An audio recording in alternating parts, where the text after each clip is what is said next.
ఇప్పుడు నేను బ్రెజిల్ దేశంలో ఉన్నానండి. వీళ్ళు పిలిచి అడుగుతున్నారు, ఏంటి మా ఆడపిల్ల మీ దేశం వస్తే 7 కలిపి బలాత్కారం చేశారట, కుక్కలైనా దారుణం కదా, మీరు ఎందుకు ఎలా చేశారని అడిగారు. నేను చెప్పాను, అంటే మాకు వ్యభిచార గృహాలు ఉండవండి, దానివల్ల మాకు మరి ఎలాగ చర్చ కావాలంటే రేపు చేస్తాం అంతే, తల్లి చెల్లి వావి వరుస ఉండదు, మేము ఎవరిని పడితే వాళ్ళని రేపు చేసేస్తాం, మసాలా అలాంటిదని చెప్పాను. దానికి సమస్య పరిష్కార మార్గం అంటే వ్యభిచార గృహాలే. నా పరుగు ఇప్పుడు డబ్బులు ఉన్నోడు థాయిలాండ్ పోతారు, డబ్బులు లేనోడు ఇలా ఎవరిని తల్లి ఎవరు దొరుకుతాను రేపు చేసేస్తారు చిన్నపిల్లలు. ఆ రేపు అయిపోయిన వెంటనే మీకు 6 సంవత్సరాల పిల్లని 7 కలిపి రేపు చేశారు. అదే పైన వెంటనే 2 కలిపి 5 సంవత్సరాల అమ్మాయిని రేపు చేశారు. ఇది ఆగదు పరిష్కార మార్గం మీరు చెప్పండి, ఏం చేస్తే తగ్గుతుంది. మీరు ఎందుకు చేయడం? థాయిలాండ్ వాళ్ళు వచ్చి చేసుకుంటారు కదా వ్యభిచార గృహాలు.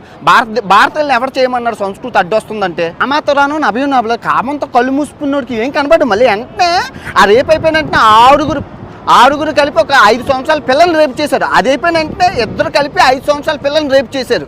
ఇన్ని మరణ శిక్షలు పెట్టినా ఈ రేపులు ఆగవు.